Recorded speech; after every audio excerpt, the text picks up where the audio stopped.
Hans van Zetten, in hoeverre heeft Epke Zonderland de turnsport veranderd? Nou, hij heeft de turnsport nu weer in het centrum van de samenleving gezet. En men dacht bij het ingaan van de nieuwe eeuw, de 21e eeuw, dat turnsport was misschien een beetje van de vorige eeuw. Nou, we hebben met Juri van Gelder hebben we al een toon gezet, maar Epke die heeft nu de top van de Olympus bereikt. En als je nu zegt je bent turner, dan eigenlijk staat dat bijna equivalent met je bent held. En daar ben ik natuurlijk als man die al 50 jaar in deze sport zit geweldig blij mee.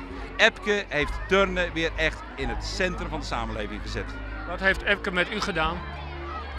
Ja, nou ja, goed, ik ben een gepassioneerd turnman. Dat zit er in mijn lijf. Ik ben net als Epke ook op 4-jarige leeftijd al begonnen met gymnastiek. In Zoetermeer was dat. Mijn vader was gymnastiekleider en mijn moeder ook. Dus ik rolde er vanzelf in op jonge leeftijd.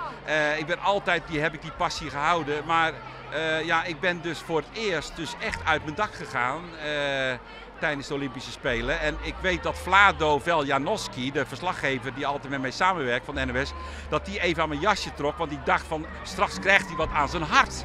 Hè? Nou, dat was niet waar. Dat was een en al passie en het moest er eventjes uit op dat moment. Want ja, dit hebben we nog nooit meegemaakt in ons land. En we hadden er hooguit van kunnen dromen, maar nu is het gewoon echt werkelijkheid geworden. U was al commentator, maar vanaf Epke, vanaf die oefening bent u een hele bekende presentator. Ja, ik heb ook vreselijk veel reacties gekregen. Ik heb dat hier en daar een beetje geremd. Je bent eigenlijk de eerste waarvoor ik nu voor de camera kom, omdat het in relatie staat met Epke. Maar ik heb alle andere interviews met televisiemaatschappijen vermeden, omdat ik vind dat Epke centraal hoort te staan. En dat heb ik tot vandaag volgehouden. Alleen je hebt me eigenlijk weer even verrast. Maar ja, Epke was hier, dus ik was samen met Epke en in die hoedanigheid wil ik er wel aan meewerken. In hoeverre heeft Epke die oefening, want u was enthousiast, gepassioneerd, u zegt het zelf, u veranderd? Nou ja, kijk, bij mij veranderd, dat weet ik niet wat er bij mij veranderd is. U krijgt heel veel reacties. Ja, maar oké, dat vind ik leuk.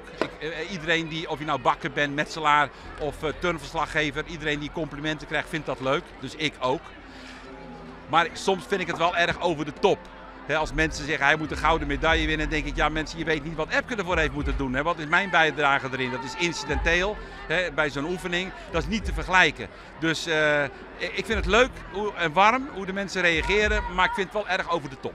We hebben hier heel veel jongeren gezien. Kleine meisjes, kleine jongens. U hebt een oproep gedaan, ook voor de camera destijds bij uw commentaar. Van jongens, kom op, ga turnen. Gaat dat gebeuren? Nou, ik denk dat een hele hoop kinderen enorm geïnspireerd zijn door het optreden van Epke Zonderland. En er is toch ook een functie voor de topsport, voor de Olympische sport, om de jeugd te inspireren. Inspire and Generation was het credo van deze Spelen in Londen.